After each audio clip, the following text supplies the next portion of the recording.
And Vlatko Andonovski, I mean, I was getting text again and say, what's with this guy in substitutions? You know, he put in Megan Rapinoe finally at one point, but then, you know, waiting and waiting and waiting. Now, I understand that there was, in this particular instance, a desire to, at the very least, things weren't going well, but at the very least, make sure you got that point. And they almost lost that point, or the game ultimately at the end there when it came off the post.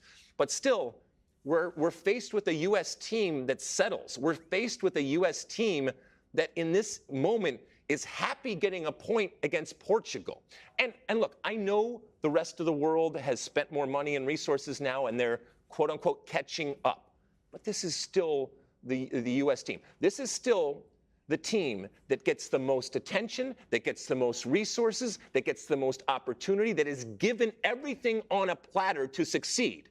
And time again, they've reciprocated and said, yes, and here you go, here are your World Cups, here is your great play, here are your stars. And as soon as that bargain doesn't exist, or as soon as that transaction doesn't work anymore, there's going to be hell to pay, and it's going to be problematic. So I'm looking forward to see what Vlatko has in store going forward, because we've seen him look down the bench and not do anything. And again, that 23 players is not going to change going forward.